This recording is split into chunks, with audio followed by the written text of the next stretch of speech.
morning, everyone. Welcome back to the Namaste Experience. I'm so happy that I can be here, even though right now I am in Assisi. But I decided to pre-record several of these videos so that each morning I can get things launched, get things rolling, and then we can have Sheila and Vicky and whoever else step in. And this is very important because neither Reverend Sheila or Vicky, no one knows what these sessions are going to be about. And this is important because it taps into our spontaneity. It shows that we are trusting the guidance of the Holy Spirit more than our own, thinking that we should plan ahead, thinking that we should have even any idea whatsoever, but to respond in the moment. This brings us so effortlessly into the experience of the holy instant when we trust totally. So why don't we begin right now by sharing our opening prayer together. Here we go. Please join me. My soul has but one goal, to awaken to the truth that is forever true. My heart has but one desire, to remember the passion of infinite bliss. My mind has but one focus, to embrace the reality that is forever real. I choose to awaken now to the infinite love that is my source. I give everything to this love, just as it has given everything to me.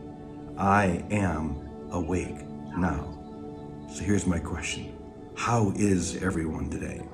Awake and ready? And how feels everyone today? Awake and ready. So let's begin. We are in the midst of a very serious PhD program. You know how we define our PhD program. Perfect, holy, and divine. No exceptions. We are resolute, we are uncompromising with this one thing, to realize our holiness, our perfection, our divinity in every moment by sharing that, by giving it away. And today's session is going to be exactly about that. Today's session is going to be about celebrating our siblings, our brothers and our sisters awakening no matter what. To celebrate that they are awakening, no matter how it appears, no matter how I may judge that person as heading in the right or the wrong direction. To know, not just to believe, but to truly know that they are in their awakening. I think this is so important because the instant I begin to judge anyone as anything other than perfect, holy, and divine, I'm murdering myself. We've talked about this a little bit lately, how it doesn't sound very positive, but it's the truth. And I am actually defining myself as a body by seeing you as limited. I'm actually holding myself hostage by not seeing you as perfect, holy, and divine. Even someone who seems to be the most possibly asleep person in the whole universe. To know, not believe, but to know that they are awakening because it is inevitable. In reality, there's only one awakening. There's only one that needs to get this, and it's me. The instant I wake up from my dream, guess what happens? You wake up with me. We awaken together. So letting go of any judgment that we may have of who is where and what is happening, how far along someone may be, is key, is so important. You've heard me say before that the most non-dual thing in the universe is thinking that you can decide what is and what is not non-dual. When someone has awakened, they see everyone in that experience, no matter what. They see the non-dual reality, the single reality in every moment, no matter what. So this is what we're going to stay with. This is what we're going to cling to. This is what I'm going to ask Sheila and Vicky to elaborate on this morning. What does it mean to see our brothers and our sisters as holy, as perfect, and divine every moment, regardless of what direction they seem to be moving? In other words, to see them as God sees them. Can we let it be that simple? We are here to see as God sees. I think you know that God does not look upon our imperfection because there's no such thing. There's no such experience there's only perfection, because a whole mind sees only wholeness, holiness. And so this is what we are called to, and we can practice this now. This is not something that we have to begin by practicing at some other time. We can do it right now by choosing to see everyone that comes into our mind, especially in a moment that we may find ourselves falling into that former practice of judging someone. We can choose right now to see them as God sees them, and then realize that I've given myself the same gift by doing that. So thank you very much. It's wonderful to be here. I'm going to be here every morning for the next 3 weeks, and we'll be able to start these sessions in this way. So now I'm going to turn it over to our dear sisters. Great stuff. Oh. Thank you, Chris. I didn't wear my glasses this small. That's my excuse, and I'm sticking to it. So, are we recording? Yes. We're good? Yes. Good morning, everybody. Good morning, everybody out there in Zoom land. It's so good to be here. Oh, James, you just been reading my mind and my heart. Woke up this morning with all these strings of thoughts in my mind and monkey mind, and I had to really go into my heart to calm that down and focus. And I just I'm loving what you said, James, about when I judge others, I actually am judging myself, and I murder myself. Said that last week, and it just really stuck with me. I consider myself a person who doesn't judge people real often. But now I'm really more aware of when I do, I'm judging me. You are me. You ever notice in a children's storybook, like The Velveteen Rabbit, there are so many adult layers of messages, adult messages, and you wonder, how could a kid get this? But we realize they see it. They get different messages from what we do. They get messages for where they are. And then 10 years later, different messages. Maybe go back and read the same book and go, oh, I didn't see that then. I see that differently now. And then 10 years later, you know what happens in movies and books we read. And I'm just struck by that, and how there was a term that we thought Tim came up with. It was called, the other day we were talking, and it was called spiritual arrogance. And I said, did you just come up with that on your own? And he said, yeah, I did. And so then I don't trust. So I got on my computer and looked it up, and it's already out there. A whole ton of stuff out there on spiritual arrogance. But that really stuck with me about when I think that what I know and believe, and I'm going to tell you this is the truth, and this is what you need to believe because this is what I've learned, that's spiritual arrogance. And the thing is, I changed my mind. Do you change your mind? As we evolve and get new divine wisdom coming in, or new evidence comes to the forefront that goes, oh, I didn't have the whole truth back then. Or I was off just a little. I see more now. And so if I tell you now, this is the truth, what you need to believe because I believe it so, then I'm practicing spiritual arrogance because even I change my mind as I grow, as do we all. I'm reminded of an experience a few years ago. My 18-year-old grandson came to visit me, and he'd been introduced to this real fundamentalist church, and he started preaching at me. And I said, let's go to the park and walk. And we were walking in all this beautiful scenery, and he was, blah, blah, blah, blah. Grandma, what I've learned is there's danger in believing what you believe. And I'm going, you little punk. 18 years old, and I'm this wise matriarch. How can you? And I said, I don't. You've got to stop trying to cram your beliefs down other people's throats. I try not to do that to other people. I don't always succeed, but but I was judging him, where later realizing that that's where he needs to be right now. And even though that might have been more like my belief system when I was his age, I've changed in my belief system, and so it was really heartbreaking for me. It was, and the thing that I have to learn is, number one, I have to take better care of me. Yeah. Yeah.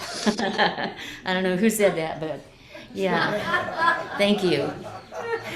And the second thing that I went into my heart and divine wisdom, divine love and wisdom. What do I need to know about this? Because I was suffering.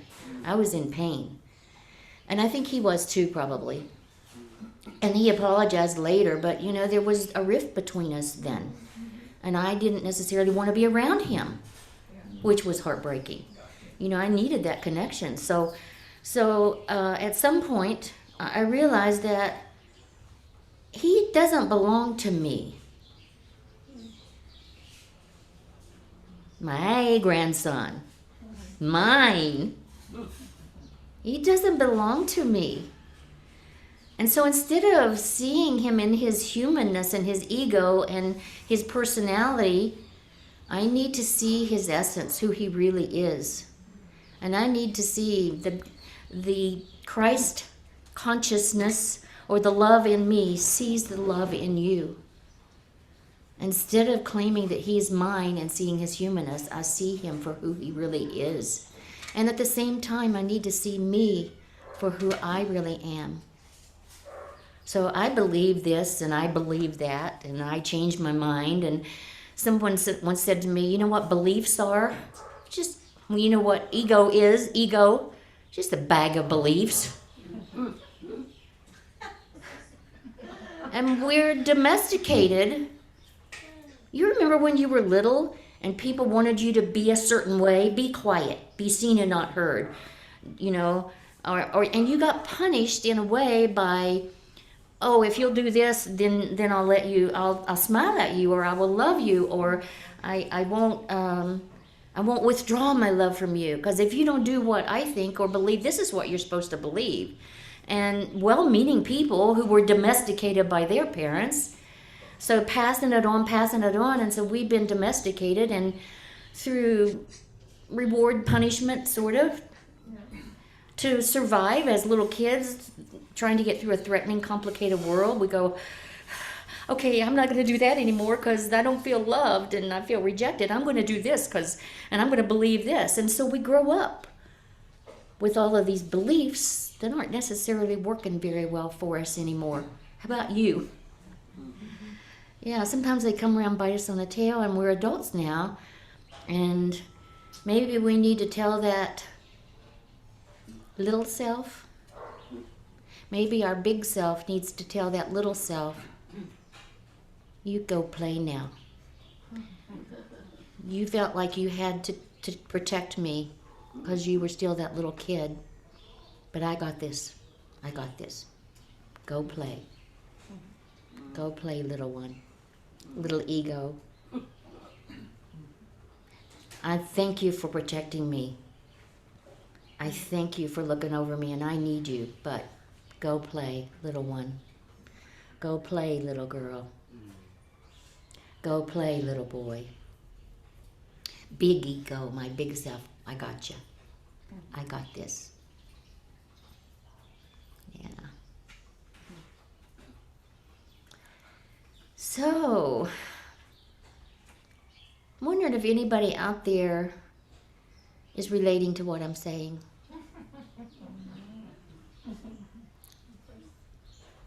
I wonder if we can have one or two people share with me what comes up for you.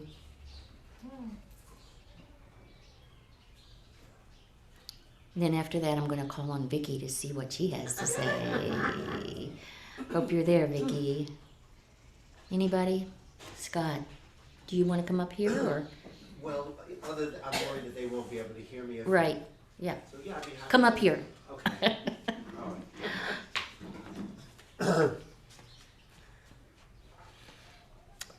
I love the focus of the attention being on self-care, because I think me and maybe about a million other people in this room could relate to, like, just having, like, it's so easy to just extend outward with compassion and caring and love, but then to bring it back and have that same focus of love and compassion on this, on me, it's been the hardest lesson out of all of it, and I appreciate you for articulating it and taking us there with you. Thank you so much, Scott. Beautiful. Wow. Self-care. Are we off of James's message?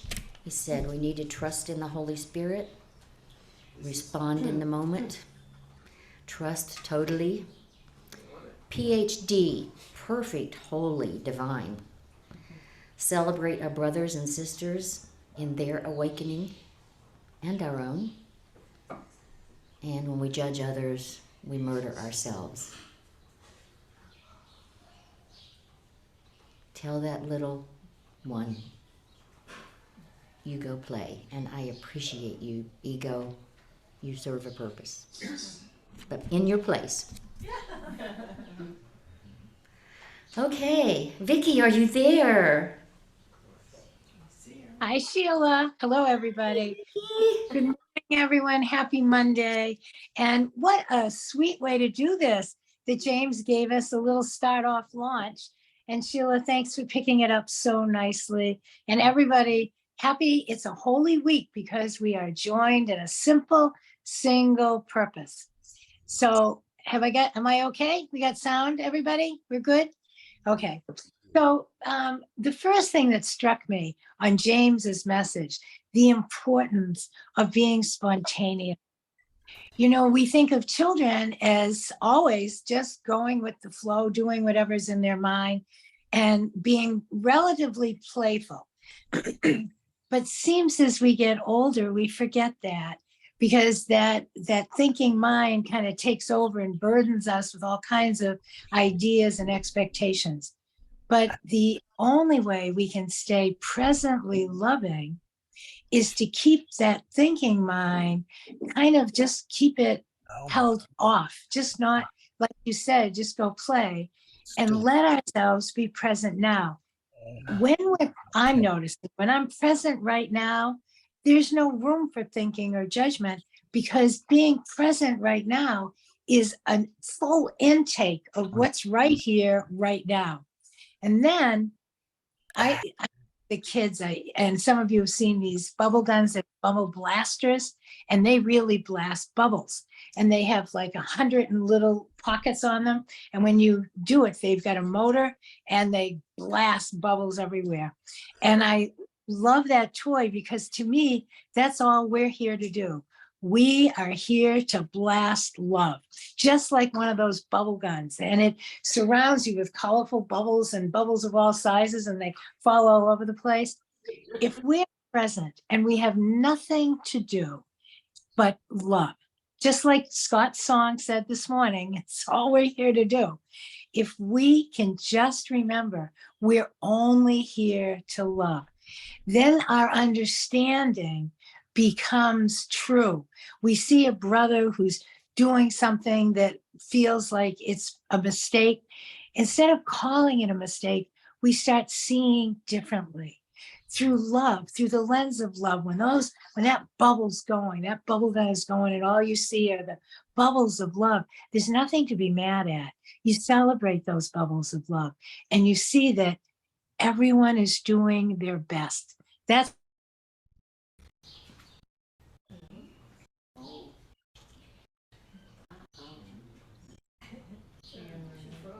recognize love somewhere, because the underneath goal of all of us is love, to be loved, to feel love, to give love.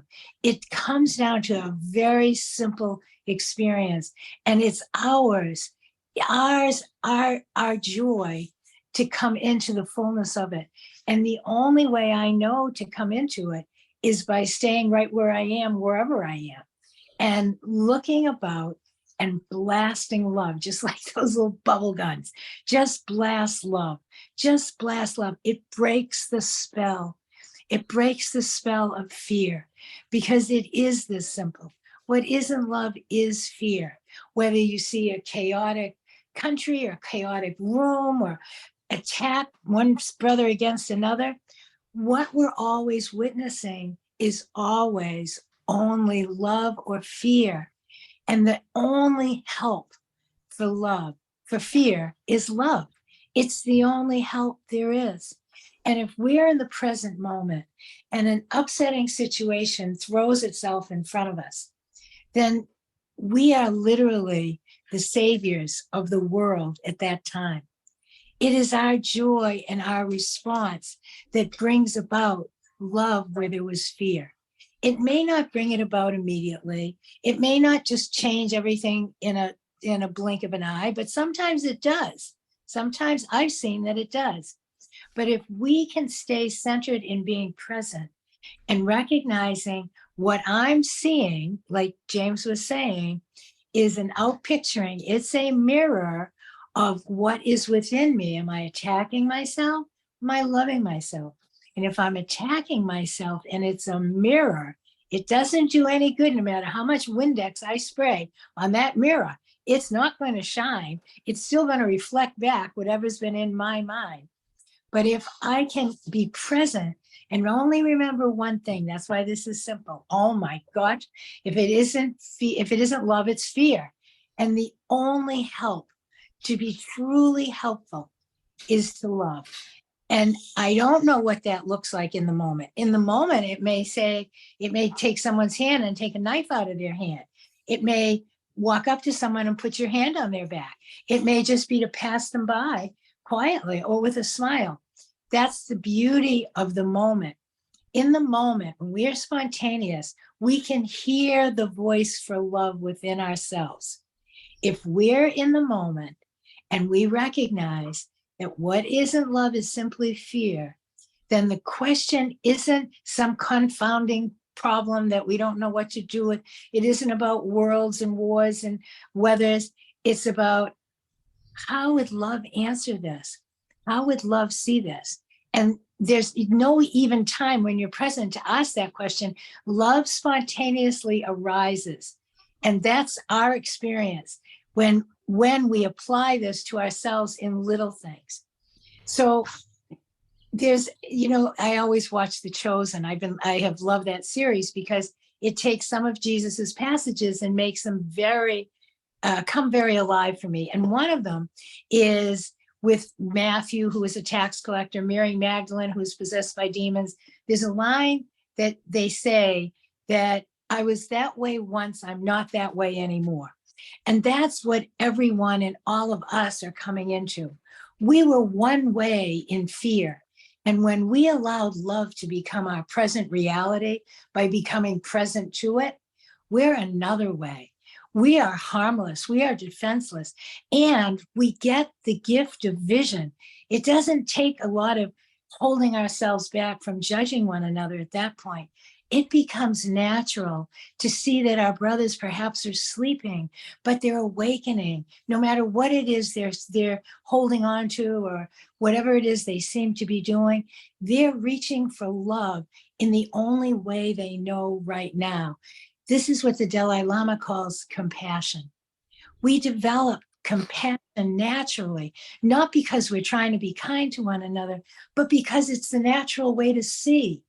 We're coming into a time where we live in a natural Christ consciousness. It's not something we have to work at once we realize how simple it is. Once we let it be this simple, love and compassion and being present are part of that awareness. It's part of this frequency. And when we hold ourselves to it, not each other, hold ourselves to it, we see clearly. We see the beauty in everyone, whether they're 2 years old or 102, whether they're opening their arms to hold us and hug us, or whether they're standing back mad at us. we see that it doesn't matter. That's Christ's vision. We're coming into a time where Christ's vision isn't just sporadically here and there. It's our way. And when we forget, we remind each other. That's what we do here every morning. We remind each other, oh, this is how you live in the frequency of Christ. We live in the frequency of love. We stay present. We see each other. And rather than saying this is good, this is bad, we don't know other than we are awakening to our divinity. And so is everything, everyone, all of creation coming into awakening and a celebrating of who we are as love. So I don't know what to do it. I only can love. I can only bless. I can only see beyond the appearances of what someone was to what I know they are. They are the essence of love. That's the only reflection that I want to see or give. And when it's not particularly visible, it doesn't matter anymore. It's not a big deal. Compassion in us becomes vision that sees this is the fullness of what we're coming into, ourselves and each other. It's a way of seeing with mercy. It's a way of seeing that doesn't identify problems, but recognizes solutions budding through every seeming problem. So that's what I have to say this morning, Sheila, Reverend Sheila. Thank you. Beautiful. Thank you, Vicki. Thank you, everyone. I love you all. Thank you for living in love, everyone. Thank you. Mhm. Wow, the Christ vision is our way. Thank you for that, Vicki. And we remind each other when we forget. And everyone, including us, are awakening into our divinity. And we are in the presence of love, and they are in the presence of love. Isn't it so true? So I'm going to practice just a moment of spiritual arrogance here. Here is what I know. I am that I am. Will you say that with me? I am that I am. am. And let me go one step further. I am all that I am. With me? I am all that I I am. Woo! Great session this morning. Thank you all so much for being here. Okay, what do I do on this computer now? Stop the recording. Do you know how to do that? I've done it before, but right now I need to focus on being in the zone.